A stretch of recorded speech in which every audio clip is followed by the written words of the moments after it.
like you do. We are the People's Channel. Magnificent. That's really, really thoughtful. Come and join us on GB News, the People's News Channel.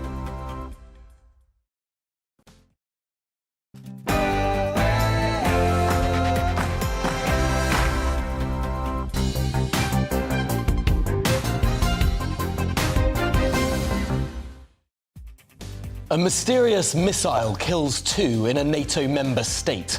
Just how close last night did the United Kingdom come to war with Russia? We'll explore that question today along with Deputy Prime Minister's questions. Dominic Raab is to face Angela Rayner from the dispatch box of the House of Commons at midday today. That plus the inflation numbers we're seeing and British attitudes towards China. All that to be explored after the headlines.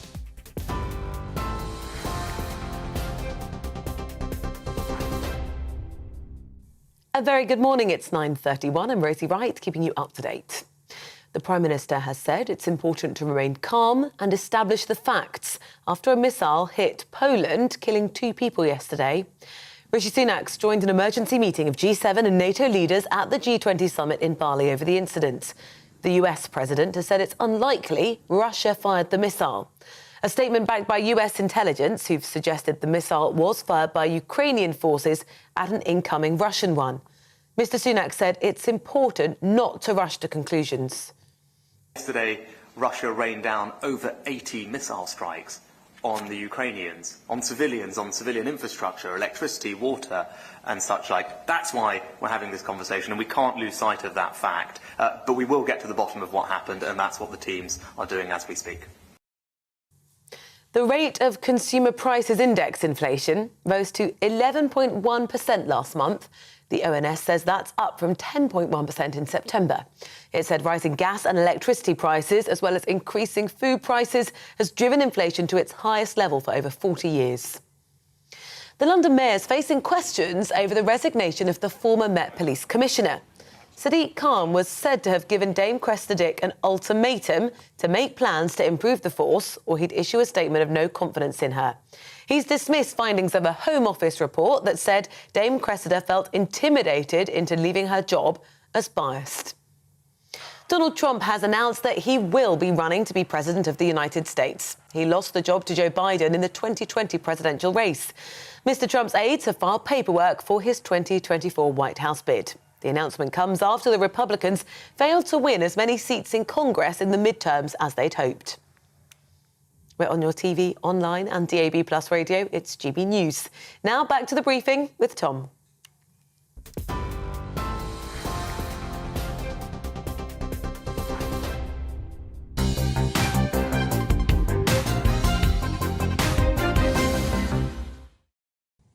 A very good morning to you. It's 9:33 and this is the briefing with me, Tom Harwood, on your TV and your radio. Well, the Prime Minister is still in Bali at the G20 summit, its final day today, where without a doubt conversations are revolving around last night's crisis in Poland. A missile, of course, struck the country's border with Ukraine. It's unknown whether this missile was fired by Russia or by the Ukrainian forces trying to stop an incoming Russian missile. Tensions grew high last night, as of course Poland is a member state of NATO. Plus, today, Deputy Prime Minister Dominic Raab will step in for Rishi Sunak at Prime Minister's questions. We can expect the line of attack by Labour to be around numerous ongoing allegations against Raab himself over alleged bullying. And Donald Trump is standing once again for the United States presidency in 2024. He announced this last night at a press conference. But our top story today, Joe Biden and Rishi Sunak have held talks with one another in Bali after this missile landed on a farm in Przeworów in Poland, killing 2 people. Downing Street has declined to comment from where this missile came. It comes after Russia launched one of the biggest bombardments of Ukraine since the start of the war, with President Zelensky saying 85 missiles had been launched at his country overnight. Well, speaking in Bali earlier this morning, the Prime Minister reiterated his support for Poland following this missile strike and warned that the economic and security crisis would not end unless the war in Ukraine ended. In the wake of these attacks, today we held an urgent meeting of allies to underscore our solidarity with Ukraine and Poland. I also spoke to Polish President Duda this morning to offer my wholehearted support and assurance that the United Kingdom stands steadfastly behind him and his people at this worrying time. None of this would be happening if it weren't for Russia's invasion of Ukraine. This is the cruel and unrelenting reality of Putin's war. As long as it goes on, it poses a threat to our security and that of our allies. And as long as it goes on, it will continue to devastate the global economy. Rishi Sunak speaking earlier there in Bali.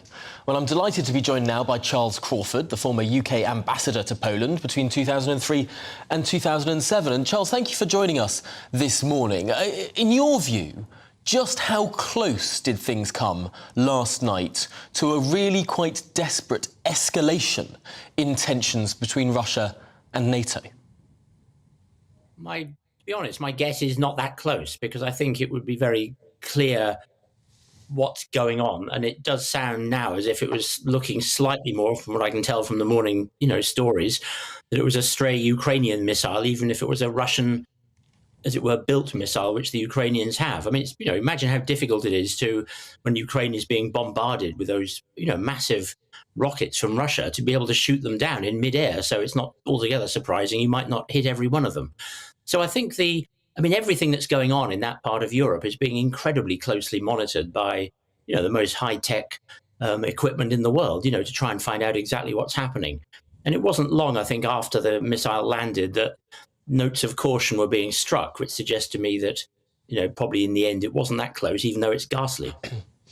I suppose there is a worrying hypothetical we can explore, which is, what if Russia accidentally or otherwise fired a solitary missile, into a NATO state, whether it was Poland or any of the Baltic countries? If that did happen, and a small number of people were killed, wouldn't we see a very similar response from NATO to what we saw last night? Hushed, hurried meetings, and then a statement from the United States president saying, oh, we don't think this came from Russia. Ultimately, what does this show about the West's resolve when it comes to marginal issues like this?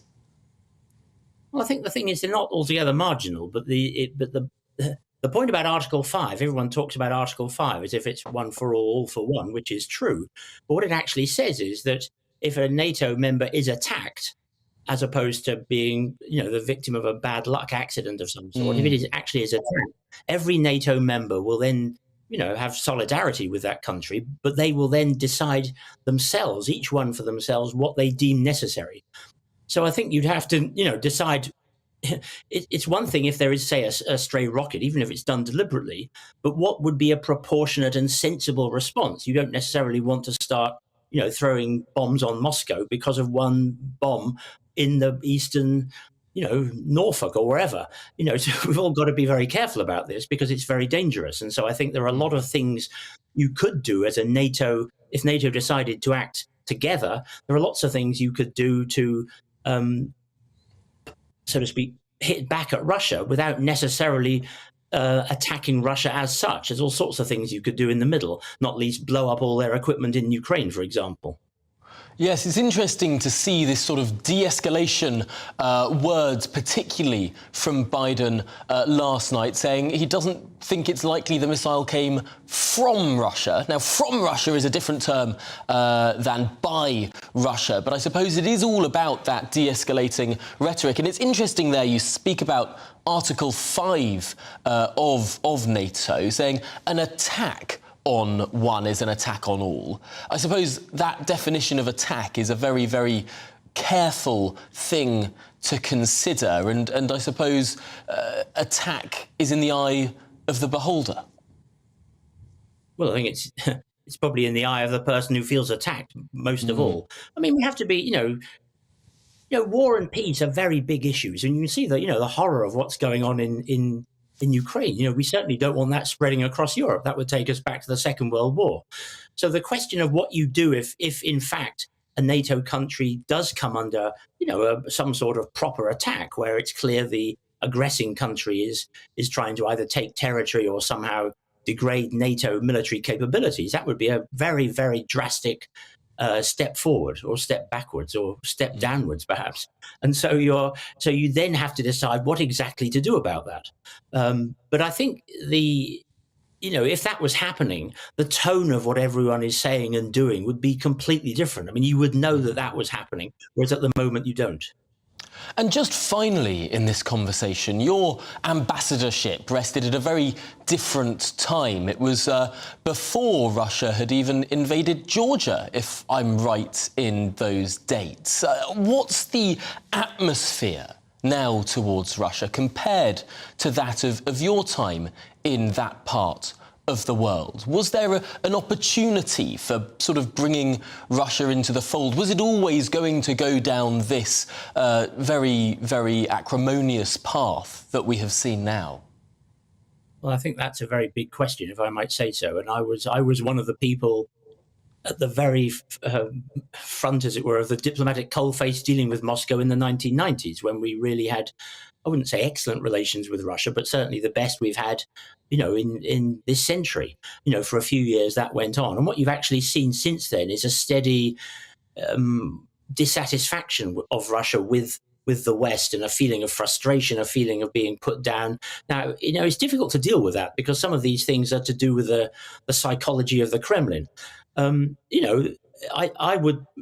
own background is in the Balkans, and I would say that it was a mistake, probably of some sort, the way we recognized Kosovo when Kosovo broke away from Serbia. That set a certain sort of precedent, which you could argue backwards and forwards about the diplomatic merits of Kosovo being independent or not. But the way we did it certainly annoyed Russia, and the Georgia invasion happened soon after that. And so I think the very, very basic problem we now have in the world is that the sense of the post-World War II order, where rules count for something, is coming to an end. And there's a slight feeling out there you can just do whatever you like if you can get away with it. And this is very, very dangerous, because it means that the whole basis of things working collapses. Really, really worrying stuff. Well, let's keep a close eye on all of the actions of Russia, and indeed, importantly too, the responses of the West. But for now, Charles Crawford, former United Kingdom ambassador to Poland, thank you very much for joining us here on the briefing this morning. Really appreciate your expertise. Well, moving on today, Dominic Raab is expected to face fresh questions over his conduct towards junior colleagues at Prime Minister's Questions today, where he stands in for Rishi Sunak.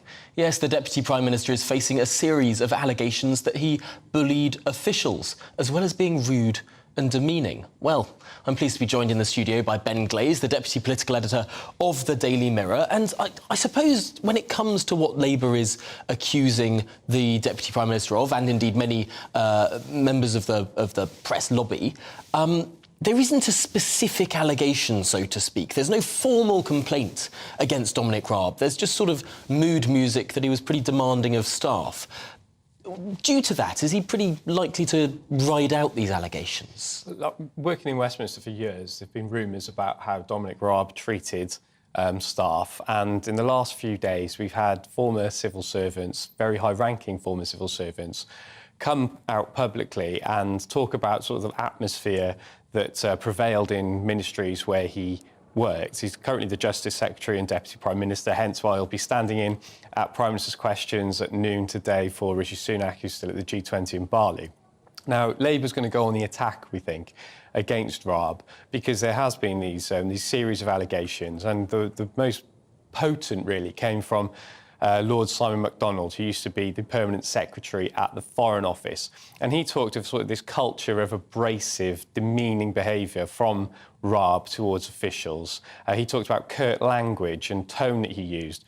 Now, maybe some of these civil servants, maybe they're not tough enough, would be the argument that Raab's allies put forward. They can't take being put under pressure, the high standards that Dominic Raab supposedly demands of officials. That's certainly the case for the defence, and we should say, of course, Raab denies all bullying allegations.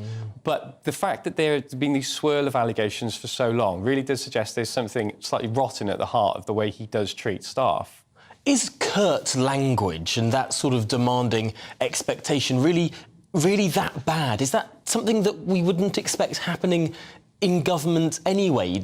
Does curt language really meet the bar for something that will be spoken about over the dispatch boxes that usually handle the questions that run the country, whether someone was curt or not in their ministerial position? It really comes down to how it's received, I suppose, doesn't it? Because without knowing the specifics of what was said, and we should be clear, we don't know the specifics of what was said from either side, it's hard to interpret whether he's just being a difficult boss, demanding as he would have it, or whether he's being really rude, offensive and bullying, as some of these staff obviously saw it. But it's careful to note here, I think, that there's been a culture change, not just in Parliament, in Whitehall over the past decade or so, but in society, like things that we tolerated 20, 25 years ago that might just be seen. You know, I've worked in newsrooms for 20 years, and I've noticed a change of how perhaps were treated by senior editors and news desks. You know, that's different from how it was a while back. And that's no bad thing, but things that perhaps bosses could have got away with a couple of decades ago, people aren't prepared to be treated like that any longer. I suppose when people think about how the mechanisms of government work, we often think about the stories of perhaps Gordon Brown, whether it was allegedly throwing a printer across a room, or was mobile it phone. Mobile phone, and was it and of course the representation of spin doctors, most famously within the thick of it, of course, harking to the way that Alistair Campbell behaved, formerly of your parish, of the Daily Mirror, once upon a time.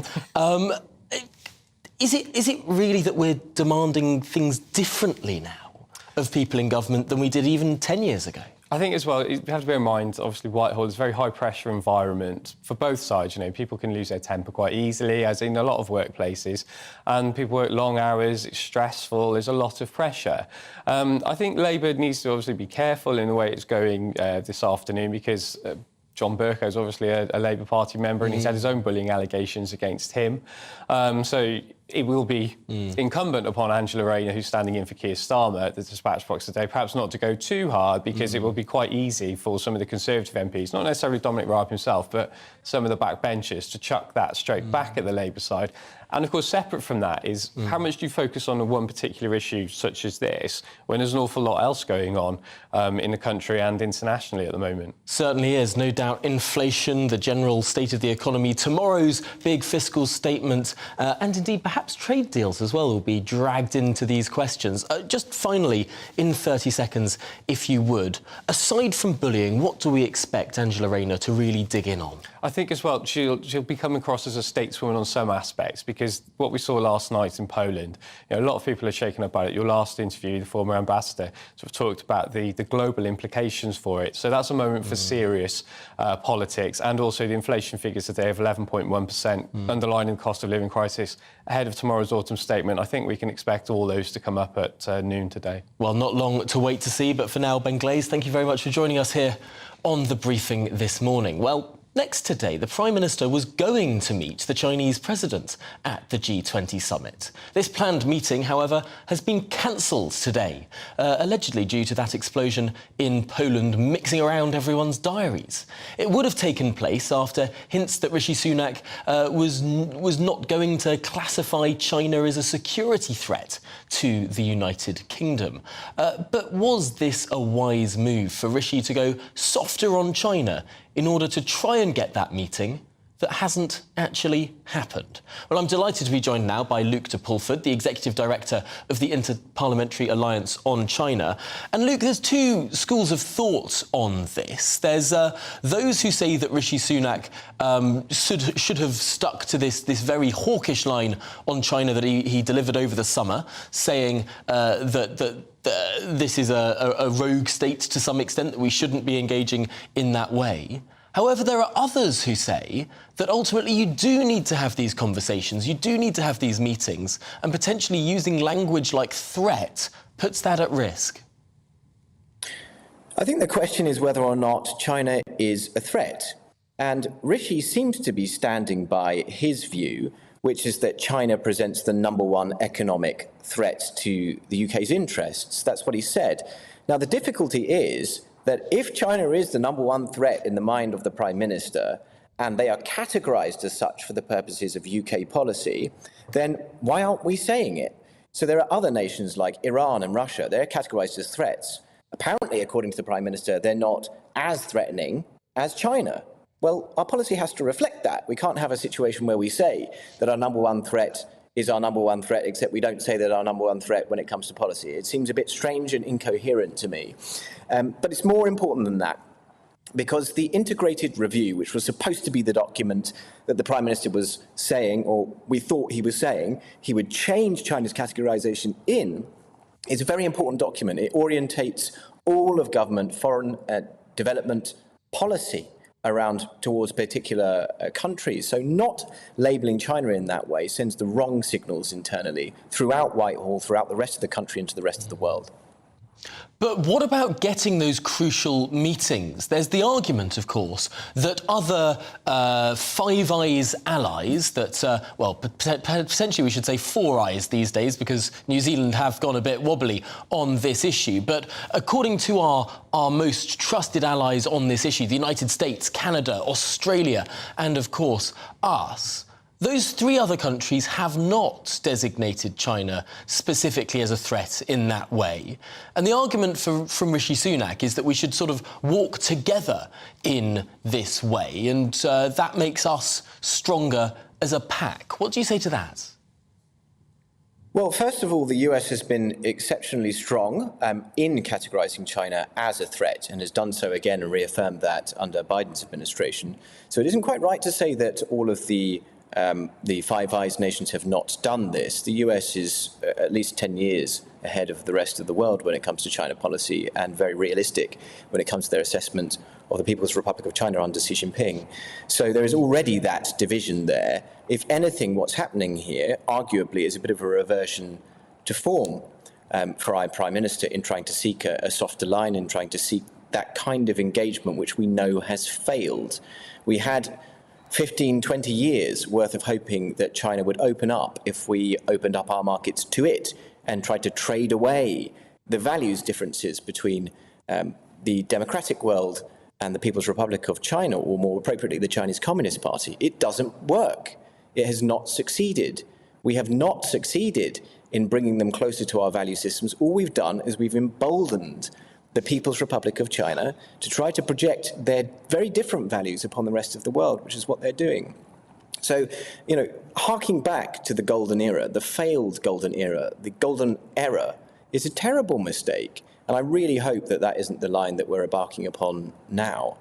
Even amidst all of this economic difficulty, there really is no sound argument for pushing forward an analysis of Xi Jinping which is false. China under Xi Jinping is a threat to our interests, is a threat to human rights, is a threat to international rules-based order, and we need to be together, totally together, in facing up to that.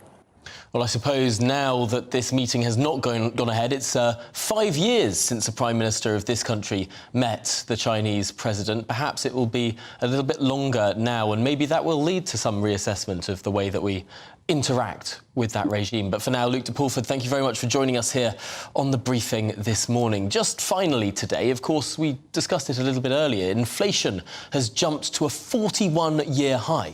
11.1% is the number released this morning. Let's analyse this now with our business and economics editor, Liam Halligan. And just getting below the numbers here, what is driving this inflation?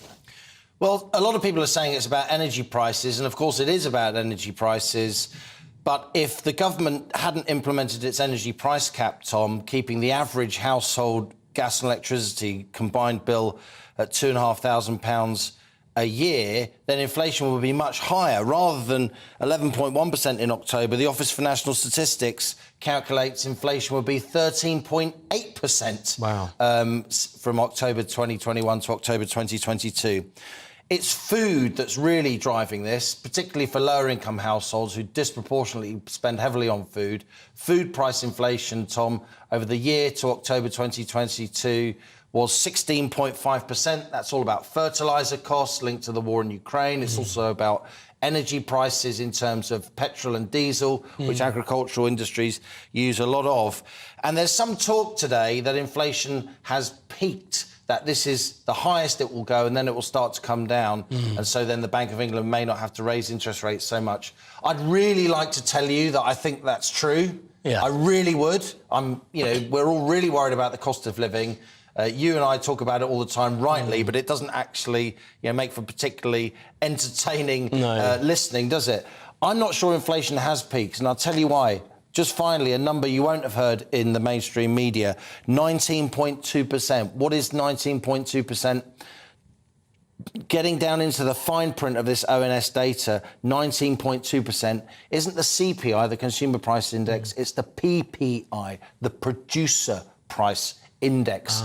The costs that producers themselves are facing in terms of their raw material, labour, across a whole host of different items. When producer inflation is 19.2%, right, which is a 45-year high, then we've got a problem. And I personally, I don't like to say this, I don't think inflation's peaked yet. No, and I suppose that producer inflation, that means that some of those producers are almost delaying their price increases, taking on debt, for example, Talk to keep to breweries. prices lower. If breweries, we're all complaining about the price of a pint, right? You and I were talking about it just the other day while having a pint.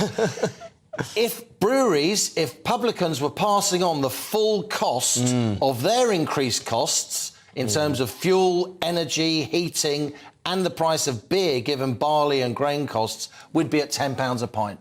And of course, that would be completely unsustainable. So breweries, they are just one industry. The whole hospitality industry, mainly smaller firms, they are absorbing these costs. Wow. Firm profitability is going down.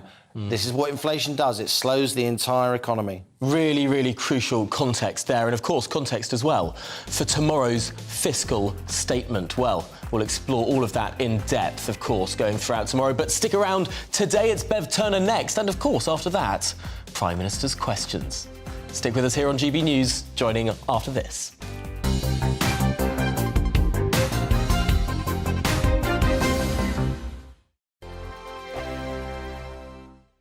Hello there, it's Eamon Holmes here from Breakfast on GB News. We're not just on your television and your screens, We're on DAB plus digital radio, so you can listen to your favourite shows on the move. If you've not yet listened to GB News Radio, it's very simple. We're on your radio player and TuneIn apps, on your smart speaker, phone or tablet, or online at gbnews.uk. Take us with you wherever you go. GB News Radio. You never have to miss a moment of the People's Channel. Hello, I'm Simon Evans. Join me on GB News for Headliners at 11 p.m, where I'll be joined by two of the country's top comedians as we take a look at tomorrow's newspapers tonight. If it's a big story, we'll be covering it, I guarantee, but we'll also have some fun along the way. That's GB News Headliners at 11 p.m. We won't put you to sleep, unlike some of the other paper review shows out there. So join us, 11 p.m, 7 nights a week.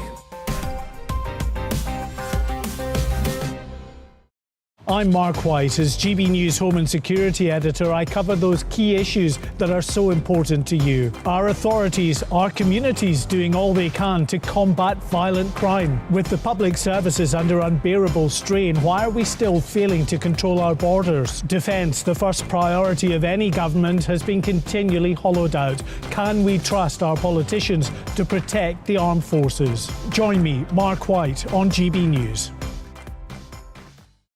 Monday to Thursday on GB News, it's Bev Turner Today from 10 a.m. There's never been a more interesting but also critical time in British politics, and I can't wait to bring you the biggest stories of the day with the best factual accuracy and also a few of my own opinions thrown in. We'll engage in passionate but always polite debate with your thoughts and opinions at the centre of it all. Monday to Thursday, 10 till 12 on TV, on radio and online. Every morning from 6 o'clock, we'll wake you up with GB News Breakfast with all the stories you didn't know from the night before. So whether it's serious news, entertainment, or your own views from all over our great nation, we're here to kick off your day with a smile. The national media should be reflecting and reporting what's happening here. You will notice the northwestern accents. Whether you're with us on TV, radio, or online, every morning, it's breakfast from 6 a.m. Hope you can join us. Monday to Thursday nights on GB News. At 6, it's Deebs & Co. 7 o'clock, Farage. At 8, join Mark Stein. And at 9, Dan Wootton Tonight, followed by Headliners. On TV, radio and online. This is GB News. On the Mark Steyn Show, we cover the stories a lot of people are scared even to mention. The stuff that really matters with some of the world's biggest thinkers. Now is his opportunity to kind of take the steering wheel of history. Break away from the flock at 8 o'clock on GB News with the Mark Steyn Show. We are GB News. And we'd like to say thank you To each and every one of you. for helping our great nation. Find its voice. We're absolutely everywhere. Across